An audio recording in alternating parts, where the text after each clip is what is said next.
Welcome to Episteme Entrepreneur, the podcast dedicated to scientists, entrepreneurs, and who change our lives for a better future. Today, I have a fantastic co-host with me, Dr. Fanny Nussbaum, neuroscientist, psychologist, leading expert, and academic researcher in intelligence and human performance. Hello, Fanny. How are you? Fine, thanks. Hi. Hi, Hello. how are you? Hi, everybody.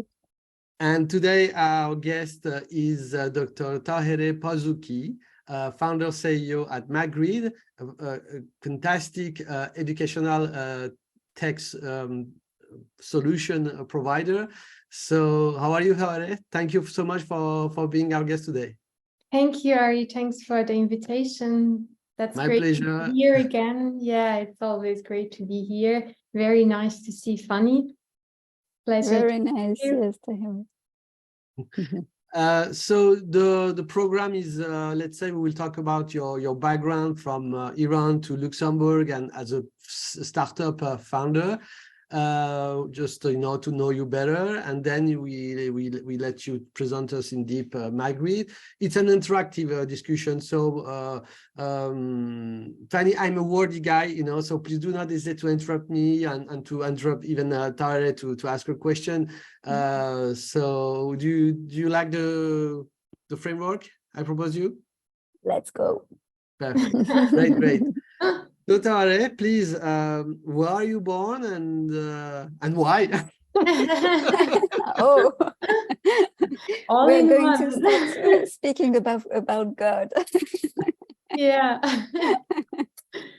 Yeah, so I'm Tahereh. I'm originally from Iran. I was born in Iran, in Tehran, and I left Iran about 11 years ago in 2012 to come to Luxembourg to continue my my study. I came here to complete my master in computer science. And yeah, and that was the beginning of the journey. Was your parental environment also very made of scientists, or not at all? I like to know how the kind of child you were. Yeah. Did you do experiments in the backyard of your parents? Yeah, the whole family, they are very into science and studying, and yeah, that's the best. That's what they are good in, let's say. So they were your role model in Yes, both my father, he is still professor at university. Wow. Actually, he was also studying and giving lectures at Sorbonne University for a while.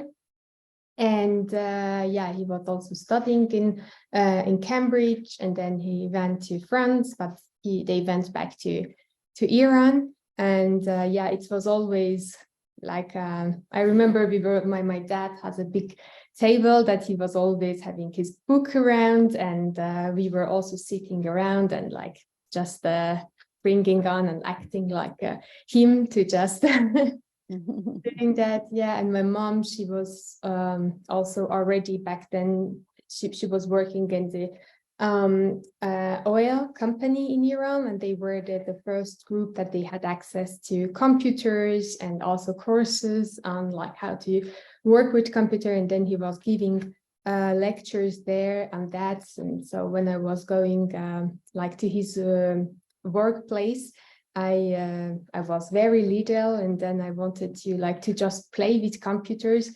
Back then they had the DOS operating system, so I had to write in there the script to run the game, and I was already feeling like I'm so cool. I'm sitting here and doing that, and then it already yeah, from there I always wanted to continue studying computer science, and I was finding it very interesting. So you were completely infused by science and logical thinking and problem solving very early. Yeah. My parents, they always were like from very early age, they were treating us like an adult for every every problem we had or every challenge we had. They would bring us all together, like bringing facts, acting facts, asking for different facts, and like, yeah, why do you think, what did you test to solve this problem? And it was really yeah. And then I was like telling my friends or even my cousins, they were like, why do you do this? I'm like, oh, this is so cool.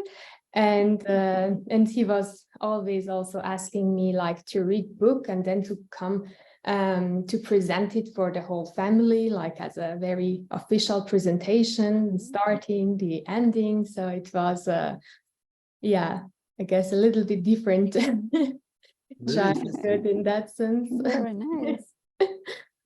Yeah, but he was also very punctual, and it was also not always that fun because he wanted everything to be perfect. And so as a child, yeah, it was, yeah, sometimes difficult, but yeah, I was enjoying. And then given that we were like already from a very young age, like he was teaching us and we were always like beyond the school like curriculum, etc. So I also jumped 2 years at school. So like from 2nd grade, I went to 4th grade, and yeah, but it was like missing your summertime, but I was like enjoying it so much, like that I was like, oh, but this is so cool. Now I am going to be the youngest in the class, and again, so it was, yeah, a bit different, but at the same time fun. It's very important what you are saying, because we have enough discussion with Fanny and about the environment that can nurture a child.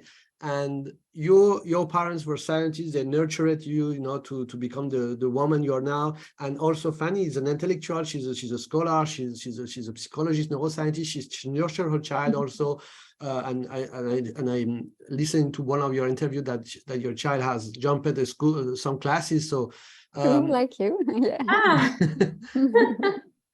You will see why I am asking you about this childhood era, because your solution is also made for, you know, people who are not who can't offer this kind of nurturing environment. So we have to invent solution to you know, to bring everybody on board, you know, on the so that's the why of my question. You know, it's not to be unpersonal and asking you you know, personal question. It's also, Yeah. you know, there is a link between what you do. Yeah, exactly. And yeah, I always liked children, and like my brother, he's 7 years younger than me, and you know, like in maybe more in those countries that the like older sibling is always taking care of the younger one. So I was then the one taking care of my younger brother. That's, yeah, I had to make sure for his like exams and making him puzzles, like making drawings and so on. And he had when he was a kid, he had some physical problems, like medical problem, that due to that he had to be a lot in hospital. And so I had to like be with him, and as then he was then missing school time, so I was mainly responsible for him and trying to like making him catch up with the stuff. Yeah, so from there then it was always with me. Let's say the plant was already the seed was planted already back then, that yeah, why shouldn't all children have access, and like why some stuff like this should cause difficulties for them. But when I was seeing that while working with my brother, I was always like doing drawings for him and turning everything into much more like fun way, but also very intuitive, like understanding stuff. And then I was saying, oh, it's working, so why it shouldn't work like for others? And my brother, he recently graduated also in computer science, and he's now part of our team. So he's a tech developer and part of our team. So that's I said, yeah, that can be also like for all children. This is fascinating. Yeah, and I imagine from all what you say that you also well, I think that we are kind of sisters in that kind of state of mind, because we are both working on reasoning and academic reasoning, but I think that we are both convinced that reasoning is a consequence. It's not the way the right way to learn, and the right way to learn is what Daniel Kahneman would call the first system, the system one. Or what some neuroscientists call and not only neuroscientists, but many people can call it intuition, and that neuroscientists so like I don't know how you say it, Beatty and colleagues who showed that really the prefrontal cortex has nothing to do with intuition. It's not to learn about algorithmic reasoning. You have to forget academic reasoning.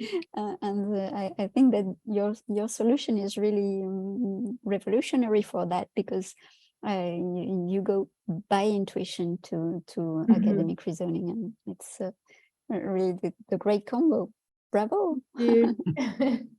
Yeah, it's fascinating, and also concerning your path, because if you didn't have this situation with your brother, your destiny could have been something else. You could have ended engineer at Google, and making algorithm to control the world, But you have this situation with your brother, and you ended, Luxembourg, and doing, of course, you're ending your master's degree in engineering in computer science. And it's very fascinating how you decided, okay, now I will stop. I won't go to Google or other big tech company. I will do a PhD in cognitive science.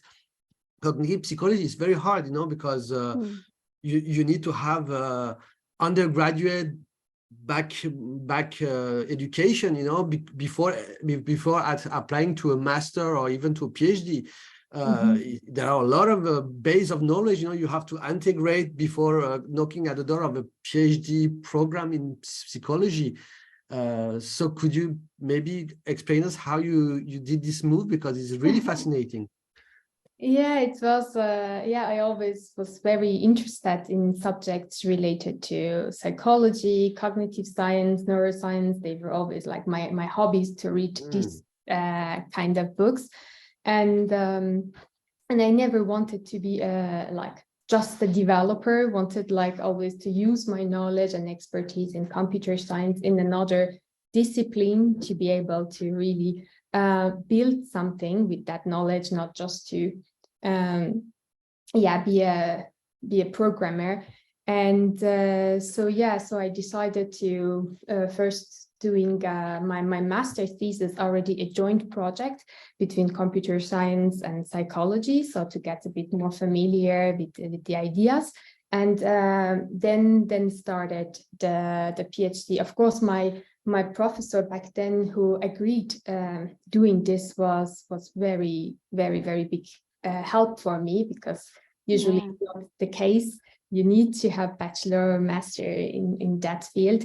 But I told him that I am committed in doing this. So like the first years, I was just reading to better understand just the terminology. Everything was so different.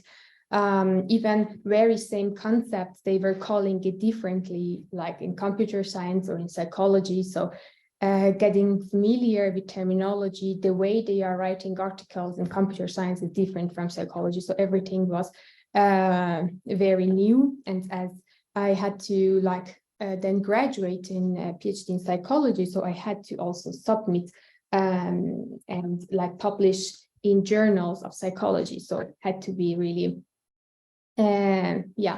getting familiar with that as much. But it was always like very interesting for me that I was not feeling that, oh, I regret doing this, but rather like, oh, that's great. Now I have like another, let's say, vision to whole thing, especially because when I don't know if it's always the case, but when I was doing master in computer science, students or professors, they were always thinking they are the one and only one in the world, like they are the smartest people. And I think so, that I am. You are. Yeah, thank you. Then, thank you. I mean, like people that the ones that they were doing like engineering, computer science, they had this vision and they were looking at sciences like psychology, cognitive science, that, oh, this is just it's not theory, science. this is not science. And when I started studying psychology, I was like getting more and more fascinated that this is really, really interesting, and they are doing very similar stuff sometimes. Like for their research, they calling it differently, or the way of doing it is very similar, but they are just not familiar. They are like the way they are doing stuff is very similar, and science is younger science compared to the like mathematics or computer science, like the core, but it is you cannot say this is not science. This was for me then a very very big learning, that I was then going back to my friend and saying, you are so wrong, you have to start learning to understand this. But so it was very very fulfilling. And also the professors I had, I would say that I was very lucky that they were helping me a lot. Also the colleagues, that I could always go to them, ask them, and they were very open to like teaching stuff that they were no problem. And when was it that you shifted between the normal way of teaching your brother, I guess, mathematics, and the other way? When did you discover? How did you come to say, well, it doesn't work like this, so I'm going to try another way, and it will be so you were like kids, you are doing you're doing stuff. I was trying to explain, and I'm not I'm not the best person in like talking or writing. I'm not very good with words and stuff, so I was always trying to like make a drawing, and then I was saying, oh, it's actually working better than me trying to like conceptualize stuff in words, and that's easier for me to like show, and that was also easier for him to understand, or like when bringing stuff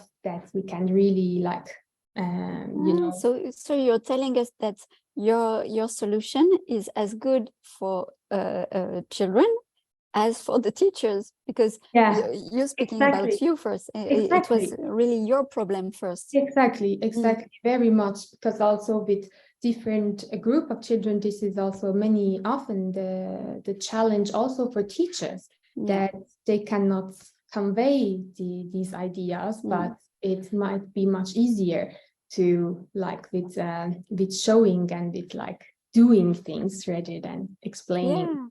I think that's the problem you've been confronted to, and which made you find this application is the same today with the prompts, with ChatGPT or Midjourney.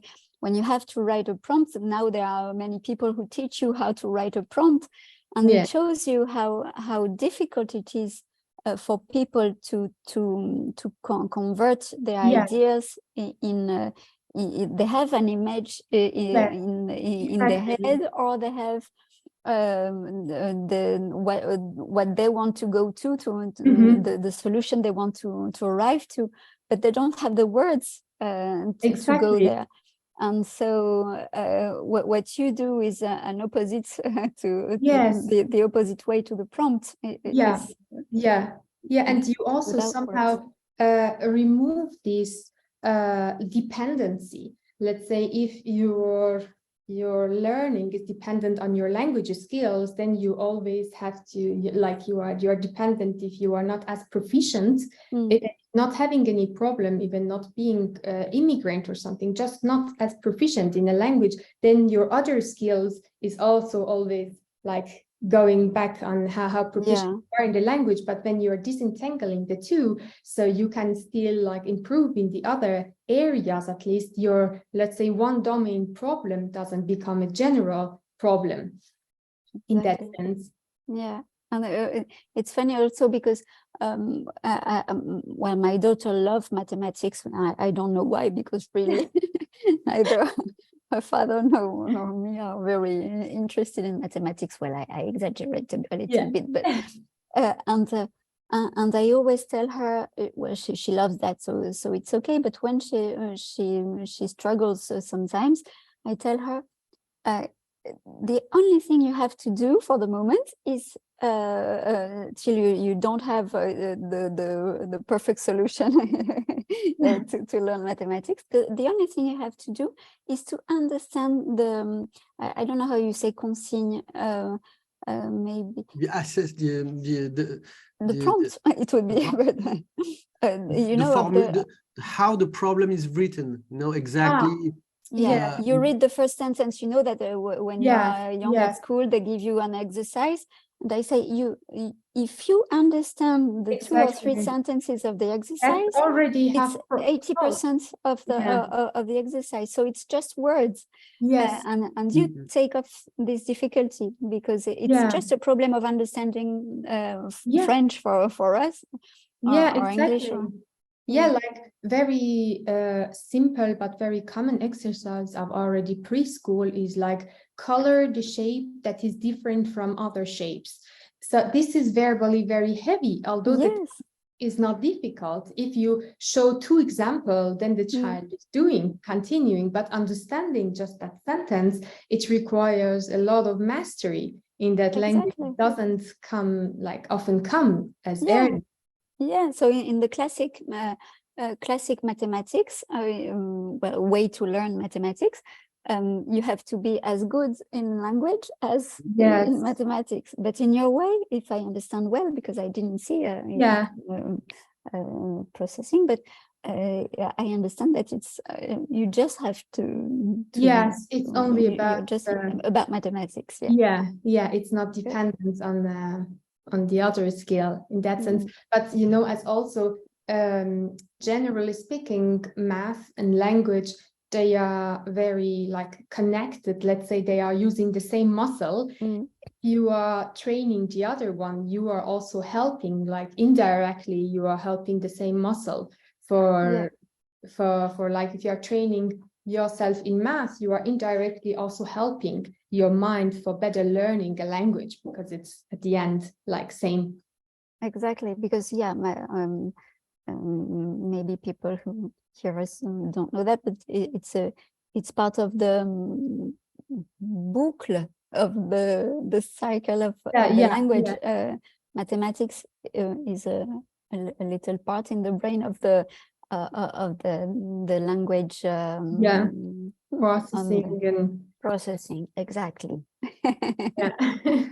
We human beings made the teaching of math a hell, while it's a natural thing. There is new. I learned that even some animals have some kind of intuitive way of counting things. You know, even birds can count. Crows, you know, they can count things. Of course, they can't make a differential analysis, you know, but they can count peanuts, and it's fascinating. So it is something that is not a human particular trait, you know.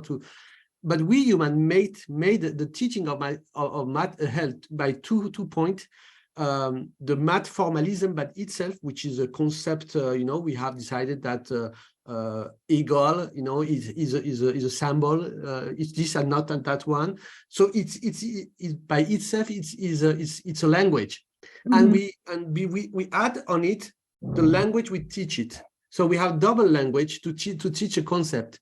While when we teach English, we teach it in English. You know, there's only one language. But when we teach math, we have two languages: the formalism of math itself, that is a language, and the language of the one who teach it. And this is fascinating how you intuitively and also by your life experience find that this was a problem, a big problem. So during your PhD, you investigate that very, very deeply.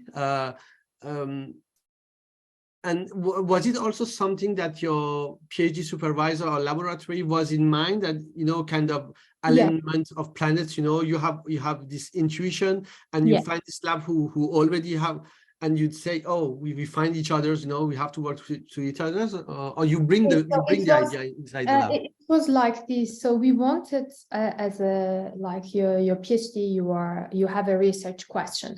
And the research question there was that, so given the context of Luxembourg, that they are, so the problem was coming, let's say, from the problem existing in the country, that white children, they are not performing well in mathematics.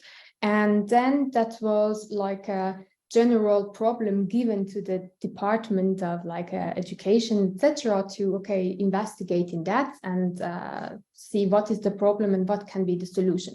And so while they were like looking into the potential problems, we also encountered that language can be a big barrier, especially in Luxembourg, that over 60% of children that they started schooling, they never heard the language of instruction, which is Luxembourgish, before. Right. So it's not even about the mastery of language, but they never heard the language before.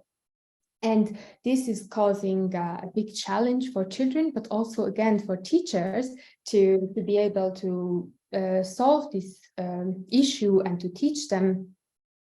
And here we had like, we could see that we have children that they are already preschool age. They have to repeat the class just because they didn't master the language, they didn't get enough course. So they are like maybe 8, 9 years old, but they are in the class of 5, 6 years old children. And this is like already killing the confidence of these children. So they think already, oh, I'm not good enough. And there were always this performance gap also between native speaker and non-native speaker, and this gap continues to grow. And so we were thinking how we can close this performance gap between native speaker and non-native speaker. But actually, later on, when we were doing the research, we noticed that it's not only immigrant children that they aren't like they have this difficulty, but if we look at on average any classroom, 30% of children, they have difficulty with understanding or processing of the language. So it can be children who are second language learners, it can be just children who haven't yet mastered the language. It could be children who are in like autism spectrum, or they have like they are language disorders, they have hearing difficulty, they like children with dyslexia, etc. So on average, 30% of each classroom, they have these challenges. But the way that we are doing the teaching and learning, it's always with language. We are like giving the course, we are asking with language, with words, all the school materials are in words and everything. So we were thinking that, okay, how can we solve this problem? We came up with 3 potential solutions. One, that we can train children in the language of instruction. So we can train them in Luxembourgish. And the other potential solution was that we can train them in their mother tongue language, because there are also several studies showing that children who are better in their mother tongue language, they are learning a new language easier, and they are also better in math. And the third idea was to have a language-free training program. So we had all three, and we started then running, let's say, testing our hypothesis or testing the potential solutions in different group of children. And then as a result of this, the language-free training came as the most effective way. So both other potential solutions, they need a lot of time. So they say usually it takes 5 to 8 years for a child or for anyone to get to a level in a language to be able to learn in that language easily. So it takes so much time to either teach them the language of instruction at the level that they get that proficient, or in their mother tongue. So they can still do it, but this still creates this gap for them in learning math. So we said then that's why then having a language-free training for this period was came out as the most effective solution. But what was very interesting for us was that when we created like this language-free training materials, which is by like all visual and all like learning by doing, the training itself, like Magrid training itself, was language-free, but the pre-test and the post-test we have, they were language-based, but they still did it better. So the language-free training, they could still transfer the knowledge to language-based testing, which was very fascinating for us, because we thought, okay, maybe they will learn it, but they can never transfer, they can never then do it in a real test, in a school test. But they could transfer this knowledge to language-based testing, and this was a very interesting part of this study. You want to say something? Yes, this is fascinating, and I want to ask Fanny about my perception of the psychological process of these things. It's like intuitively, you know, I understand what a triangle is, what it was around for me is, you know, the geometry, and then when I intuitively understand it, then I accept to put words on it, you know, triangle, round, arithmetic, 1, 2, 3. My brain is ready to accept the word. But if I explain it with words, you know, first, it can be a kind of, you know, rejection, you know, kind of reactance. I don't know if I'm correct. No, sorry for my naive questions. No, it's completely right. And it's not only the case for mathematics. It's the case for everything you learn. When you go to on the process to being competent. Being competent means automatize your internal processes, and so to automatize them, you have to learn them a lot more intuitively. So yeah, you're completely right. But giving the words before it closes a window, but giving an image before, just a feeling or an experiment, as Leonardo da Vinci would say.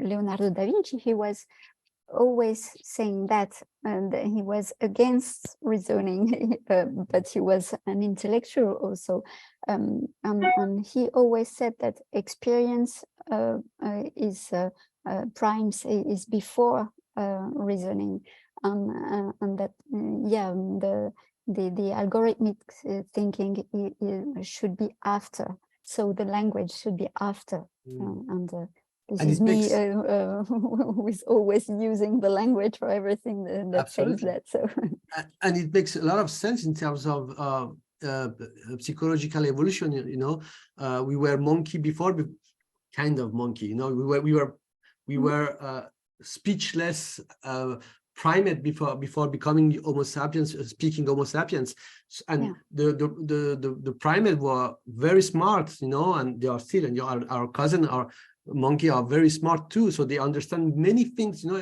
but they can't speak it, you know, they can't tell it. So it makes a lot of sense what you do. And once again, the destiny is crazy, you know. You have this personal experience. You could have, you know, you could have applied for many other university, ended in UK or in France or Japan, you know. And you go to psychology. And yes, you know, in a country, many Iranians may do their PhD in Japan too. So, and you know, in Japan you have this homogeneity of ethnocultural people. So, and you are not faces to this particular problem of Luxembourg, you know, which is a very cosmopolitan country, many people coming from all the countries of Europe. So, you know, and this makes a lot of sense, you know. Your destiny is amazing, and how from your personal experience in Iran, you ended in Luxembourg in this particular environment, this particular problematic, and in a lab, you know, that were ready to solve this problem. This is crazy. So just to make the story short, you created a startup based on your research called Magrid Teaching Solution. And how many people you are, and maybe you would like to show us the solution, because we teased this great solution. Maybe we want to see it now. Yes, absolutely. So like when we created the program, it was all still at that time a research, and there was no idea of like business or something. But once we finished our testing at school, teachers, they started asking us if they can keep the material at school, if they can continue using it. And we're like, yeah, of course, we're so happy to hear that they also felt it was successful, because like you have something on paper in research, in numbers and quantities, but them also seeing their results as a teacher was interesting for us. And again, as it was research, we had to publish the scientific results. And as soon as we started publishing the articles, I started getting a lot of emails from like all around the world, from South Africa to Brazil to Turkey, from Iran. And they wanted to, like, they were asking if they can, because they are facing similar situation and similar difficulties, and they were asking how they can get to work with the program. So that was the moment where it came to my mind, oh, okay, this can be maybe more than a research project. I can maybe turn this to a product, and then making it useful for people. Yeah, so that's as soon as then I finished my PhD, then I started launching founding a company, and then launching the product. And as here in Luxembourg was the teachers already experienced that, and once we also showed to the Ministry of Education the result of the study, they were very open, and they validated further themselves the solution, and then they implemented it in all public schools in Luxembourg. So now it's like in all schools, no matter if a child is native speaker or like having migratory background, or if the child, they have special education needs, so also in like centre de logopédie, like for children with language problem or hearing difficulties, because by nature it's language free, so they can also immediately benefit from that. And also, so how many children does it make in Luxembourg? In Luxembourg, it's yearly about 12,000 children. Wow. Yeah, so it's a lot of children. I was also not expecting from Luxembourg. And yeah, and also on the competency centers for children with a special need, like children who are having learning disabilities like dyslexia, dyscalculia, dyspraxia, dysgraphia, or children in autism spectrum. So they are also like working with the program. Another aspect of Magrid that I would say it makes it relatively unique is that once we were doing our study and our research on why some children, they learn math, let's say, faster, they perform better, the other comparatively less. We found that on some foundational skills. So we noticed that the building blocks of mathematical skills or the numeracy is the cognitive skills and also visual and spatial abilities. So to create Magrid, we took like first one step back to first train the visual and spatial skills in children and general cognitive skills. And then after that, we starting with numeracy and with mathematics. So that particular part, it helps a lot children with the special needs because they are often lacking these cognitive skills, and this is helping them a lot on that side. So yeah, that's why we also have like older children that they are maybe good still in numeracy and in math, but they are lacking the foundational skills. So they are working with it to complete that knowledge set, like from spatial perception to mental rotation, pattern recognition, and fine motor skills, the tasks for training visual motor skill, fine motor skills. Yeah, so that makes it somehow a complete program for building strong foundation, let's say, to start math. And that's why they already get the once the foundation is there, then it's easier to build on top of that, starting the numeracy and etc. And yeah, then after Luxembourg, then it came Portugal, and then it came like then the next countries. It came, let's say, we had also a lot of requests from the US. It was a bit surprising, but I learned that they are much more advanced, or let's say they started special education needs like before us. So now, for instance, in Luxembourg, this is not a long time that they have these competency centers and psychologists, or at this level, it wasn't the case before, but there they already had, like they were more advanced in that sense.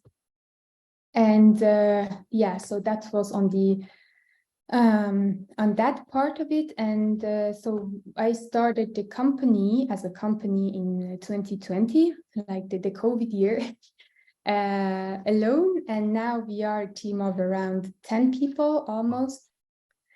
Yeah, and partially in Luxembourg, part in Portugal, and also some part in the US.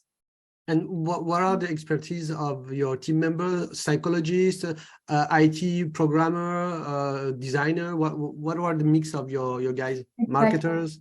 Yeah, so we have psychologists. We have like for working with teachers. We have like the support, both technical support, but also like customer enablement, that they can continue working, helping them organizing the classroom, etc. And like teacher trainer. We have also our tech team that is both from the UI UX design to development, like backend, on the web, and also on the application. Then we have our salesperson, and we are still like looking to complete our team mainly on the marketing, communication, PR. So it's a growing adventure. Fantastic. Yeah. Maybe you would like to show us some screen if you wish, of course, because you tease us so much. We want to learn math. I want to learn math right now. Yeah. I encourage you. Maybe at the same time you can like on your phone you can search Magrid from Google Play or App Store, and then from there, when you like find the application, you can install. I have a. I will of course share all the link in the blog post. Magrid is M-A-G-R-I-T-T. G-R-I-D. Like I-D, Magrid. Okay. Oh yes. Okay. I had presentation, but I guess we are now.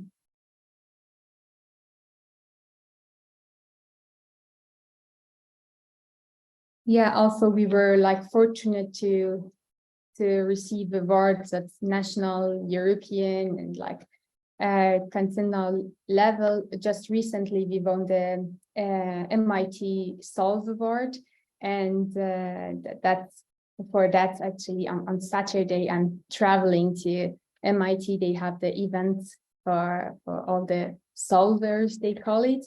And also yesterday I got an email that we won the CCSI award, that is most impactful solution. That it was like it's also international, and it's more on the America and Latin America, but also from Qatar Foundation and European Investment Bank, etc. Yeah, so if you have found Magrid, and you can find it in Google Play, Apple Store, Microsoft Store, and then you can get to start working with it. You can work it either at home as a parent or at school as a teacher with your children, and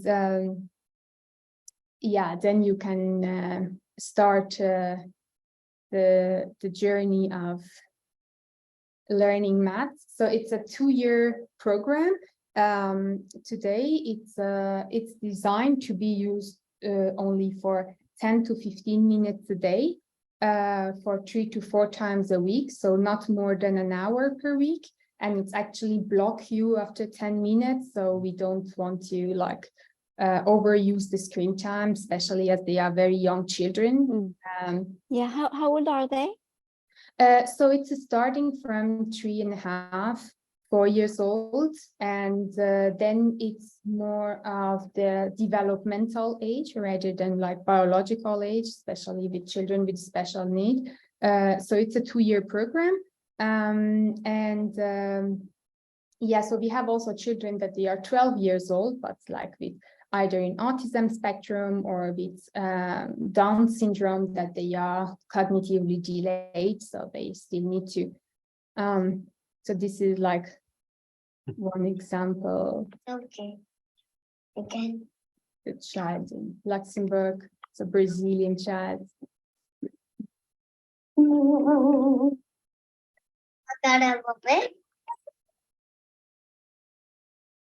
Yeah, you can find more videos on our YouTube channel, also on Magrid Learning Solution. All the videos are there, both from teachers or from different children with different backgrounds and profiles. And you can also experience it yourself working with Magrid. Thank you. Very nice, thank you. I just took it on my phone. Fantastic, fantastic. If you allow me, I would like to ask maybe a question that is a little bit hot. You know, in France, we have yeah, we have you know, every year we have a article in mainstream press saying that the IQ is falling, decreasing. We are falling. Our ranking in the PISA in the PISA ranking. I don't want to enter into this debate, but I want to know if your solution can be a support, you know, to if we don't let children at the very early ages, you know, to drop out math, to keep them into the math and help them to learn and to love math, you know, maybe we can raise the IQ of the population where the solution is implemented, and because we need adults who can solve global challenges, you know, with and logical thinking, problem solving is very important. What is your thought about what I'm saying? Is it science fiction, or it could have some let's say some reality? Yes, so Fanny is more expert on that. But what we have on data, like from our studies, so far we have conducted 6 scientific studies in Luxembourg, Germany, France, and we are now doing the 7 in Portugal with University of Católica Lisboa on different group of children, like from children who are, let's say, typically developed native speaker, also to children who are having migratory background, children with a special education need, different group of children. And what we saw in different studies was that we always saw a very big performance increase on different group of children, no matter which group, up to 70% increase in the performance in different range of like from visual, spatial, but also numerical skills. We never had a study on like seeing if it also raised IQ, so I cannot say anything. I don't have information on that, but we saw on the performance and all the school tests that they are doing better. And also, like, so we had different sort of studies. We had quantitative studies that gives us the number, like how much their performance was improved, but also qualitative studies with teachers and parents, more on the confidence of children in math, and also on their math anxiety. So like now we see a lot that this math anxiety becoming also an issue, but this was often the case that they become more confident and also liking more the math as they were being able to work with it on their own pace, visually, without any like easily getting interactive on feedback to be able to work with it. And so seeing that, oh, okay, I can do it, and then this math anxiety was gone. I heard this quite often from parents that, yeah, my daughter, she never wanted to like play with us the games that's needing numbers, and but like after this period, I don't know, the summertime that they were working with Magrid or Christmas time, then they were like, oh, but now I want to play with you. I can now beat you. I know I'm good in that. So that's always very encouraging and motivational for me to hear that and see this. But what do you think, Fanny? What's your thought on that? Well, I think that well, I will have to leave you very soon because I have patience from now. But so I will try to be for once short in my answer. I think that it sounds quite logical that that your solution, Magrid, would raise the IQ, because the IQ is really about reasoning. So normally it should raise it, and also because IQ tests were made at first for school, for academics. So it would be normally it should go together. But I think also that communication is the most important thing for that. I think that before well not I changed my way to say it.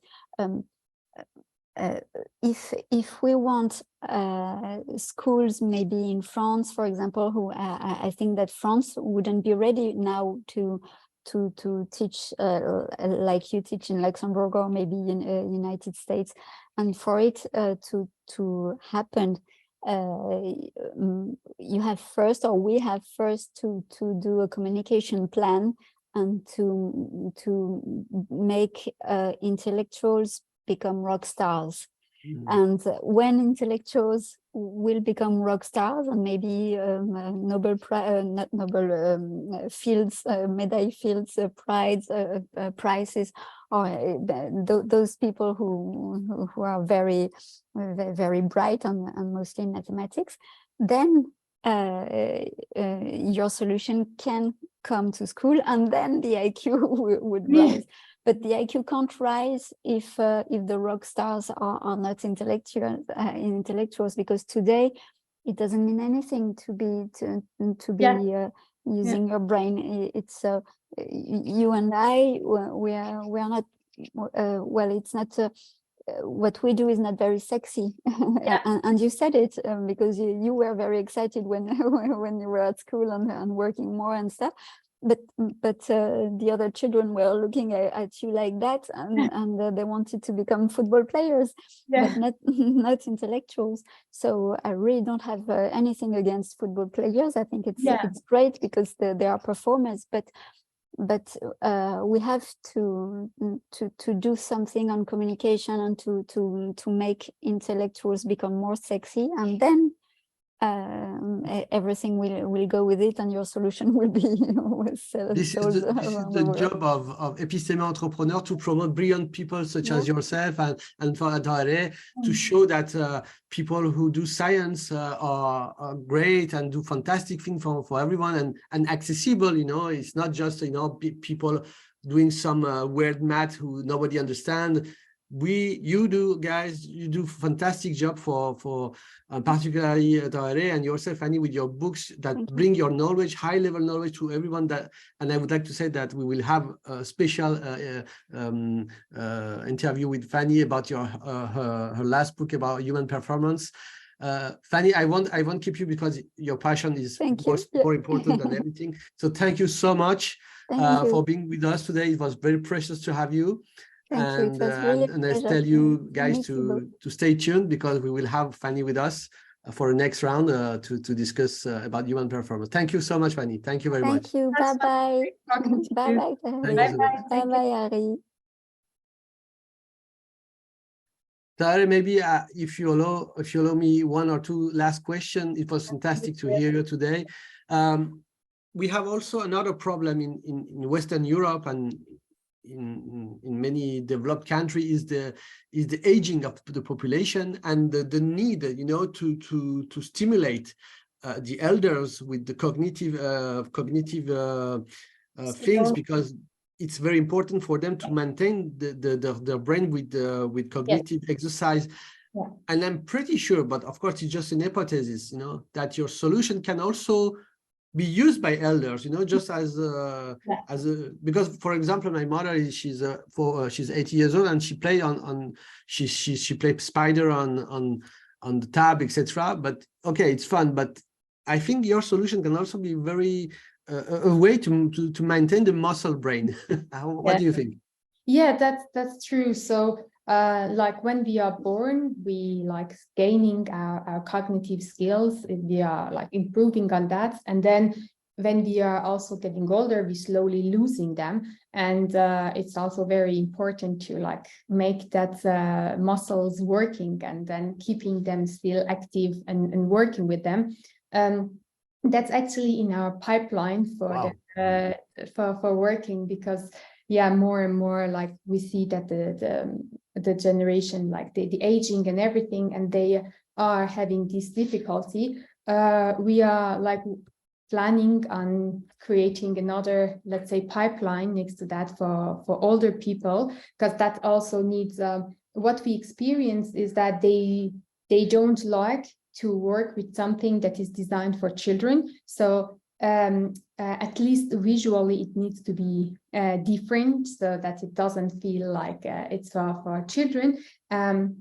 But it can be similar exercises on different competencies related to cognitive skills, from working memory. It can be like, again, the visual perception, again, the motor skills, and this can also be a solution for them.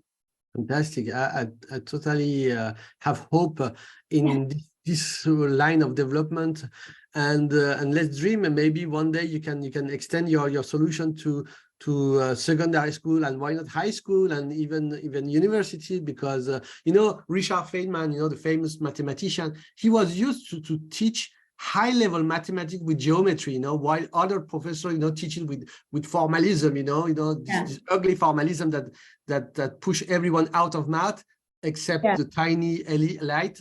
but Feynman was used to teach sorry, math with geometry, you know, even very high level concepts. So geometry, I think, and intuitive and design mathematics with your way of teaching math is, I think, the future of teaching math. Let's see. I hope we're taking one step at a time. So we are, trying to expand that. That's my wish, my dream, to increase and expand the impact of the solution. That's it's also not that easy. Fantastic. Thanks you very much, Tahereh, for being my guest today. It was so cool to have you. You know how much I love Magrid and what you do at Magrid. It's one of the most beautiful startup I follow on the internet, and what you do is so great. So thank you so much. Thank you so much for having me. It's always great talking to you. It's bringing smile, and it's fun talking to you.